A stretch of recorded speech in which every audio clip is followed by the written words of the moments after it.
ইব্রাহিমকে আপনি বেইজ্জতি করিয়েন না, আমার ভয় লাগে না। ইব্রাহিমের মতো নবী এই দোয়া করছে কোরআনের আয়াতে। হাদিসের মধ্যে আছে মুসা নবীর মতো নবী আল্লাহর কাছে হাসরের ময়দানের ব্যাপারে বলছে, আল্লাহ হাসরের মাঠে লা আসআলুকা লিয়াউমা উম্মি ওয়ালা উখতি, আমি আমার মাকে চাই না, আমি আমার বোনকে চাই না, বাল আসআলুকা লিয়াউমা নাফসি, আমি মুসা কেবল আমাকে বাঁচাইতে চাই, আমাকে বাঁচাইতে চাই। আল্লাহ আমাকে বাঁচান, হাসরের মাঠ আমার বড় ভয় হয়, হাসরের মাঠ আমার বড় ভয় হয়। আল্লাহর নবী সাল্লাল্লাহু আলাইহি সাল্লাম বলেন, ইয়াকুব নবী নিজের চোখে দেখবে ইউসুফ নবী ওনার ছেলে দাঁড়াইয়া আছে সামনে, এটা সেই ইউসুফ যার জন্য দুনিয়ায় কাঁদতে কাঁদতে চোখ সাদা বানায় লাইছে। সেদিন হাসরের ময়দানে নবী বলেন, একবারের জন্য ইয়াকুব নবী বলবে না যে আল্লাহ আমার ছেলেটার কি হবে, ইয়াকুব নবী বলবে ইয়া রাব্বি নাফসি নাফসি, আল্লাহ আমাকে বাঁচান, আমাকে বাঁচান। ওরটা ও বুঝবে, আমারটা আমি বুঝতেছি। এটারে হাসরের মাঠ বলে। এই মুসলমান, আল্লাহর নবী সাল্লাল্লাহু আলাইহি ওয়াসাল্লাম হাসরের ময়দানের ব্যাপারে এতটা নবীজি নিজেও চিন্তা করতেন। আপনারা সবাই শুনছেন, জানেন, 5 ওয়াক্ত নামাজের পরে ওলামায়ে কেরাম থেকে জিজ্ঞেস করে দেখেন, 5 ওয়াক্ত নামাজের পরে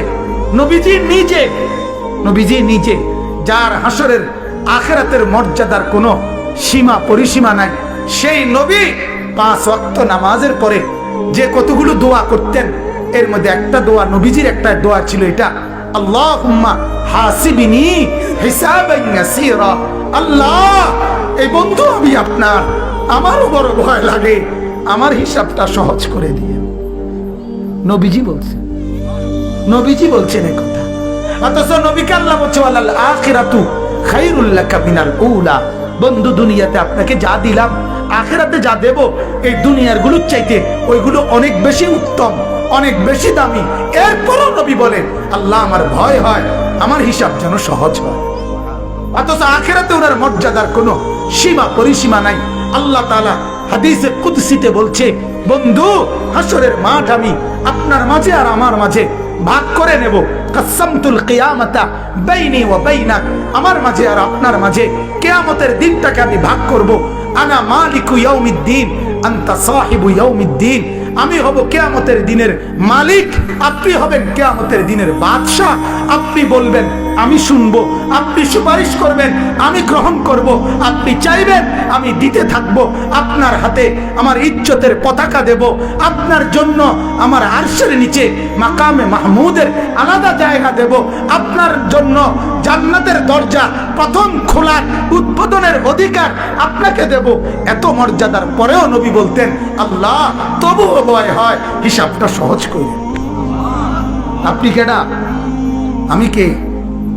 বলেন এই মুসলমান, বলেন সেজদা নাই ঘরের মধ্যে গত 1 বছর 2 বছর আপনার উপযুক্ত ছেলেটা কোনোদিন ফজরের নামাজ পড়ে না, মেয়েটা ফজরের নামাজ পড়ে না, বিবি পর্দা করে না, মেয়ে পর্দা করে না, ঘরের মধ্যে আজ 20 বছর টানা রঙিন টেলিভিশন চলে, নর্তকী নাচে গায় ফুর্তি করে, গানের আওয়াজে বাদ্যে পুরা ঘর জমজমাট, এত নাফরমানির অবস্থায় এই হালাত নিয়ে কবরে গিয়া সুপারিশ কেমনে মিলবে দোস্ত? আখিরাতে নবীজির সামনে দাঁড়াবেন কিভাবে? আল্লাহর নবী তো বলবে, উম্মত এভাবে বেজ্জতি করলি কেন? 23 বছরে তোর আমার তায়েফের রক্তের কথা মনে নাই, আমার দামদাম শহীদের কথা মনে নাই, আমি 14 দিন পেটে পাথর বাঁধছিলাম ক্ষুধার কষ্টে, একথা কি মনে নাই? আমি 3 মাস চুলায় আগুন জ্বলে নাই, একথা কি উম্মত মনে নাই? আমার এত কষ্ট এত মেহনতকে এইভাবে নাফরমানি করে আমাকে তুচ্ছ তাচ্ছিল্য করিলি, আমার দিনকে অপমানিত করিলি, আজ কেন বলবো? আজ কিভাবে বলবো আমি মাওলার কাছে? বল উম্মত। কোরআনুল কারীমের সূরা নিসার মধ্যে আছে, ওয়াজিনা বিকা আলা হাউলাই শাহীদা, আল্লাহ নবীকে বলছে, বন্ধু হাসরের দিন আমি আপনার হাতে আপনার উম্মতের আমলনামা তুলে দেব, আপনি পড়বেন, আপনি শোনাবেন, আপনি হিসাব করবেন, আপনি বলবেন, এরপরে আমি ফয়সালা দেব, আপনি সায়াসে কইবেন। তাফসীরে আল্লাহর কসম এই কথা স্পষ্ট আছে।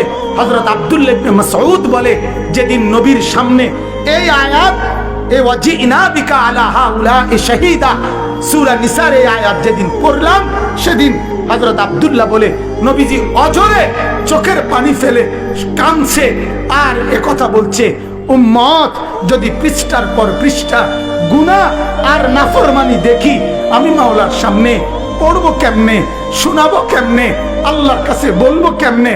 এত বেইজ্জতি করলে উম্মত আমি হাসরে মুখ দেখাবো কেন?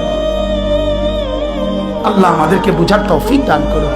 অতএব আল্লাহ তাআলা বললেন যে এই ফিকির করে আখিরাতের ভয়, তো আল্লাহ তাআলা বলেন সে বিবেকবান। বলেন আলহামদুলিল্লাহ, বলেন আলহামদুলিল্লাহ। অতএব মুহতারাম হাজিরিন, এই ফিকির করা চাই, এই ফিকির করা চাই। আল্লাহকে দিবা নিশি ডাকবো তো ইনশাআল্লাহ, ডাকবো তো ইনশাআল্লাহ। রাসূলুল্লাহ সাল্লাল্লাহু আলাইহি ওয়াসাল্লামকে ভালোবাসবো, মহব্বত করবো তো ইনশাআল্লাহ। শুধুমাত্র মুখে মুখে তো ইনশাআল্লাহ।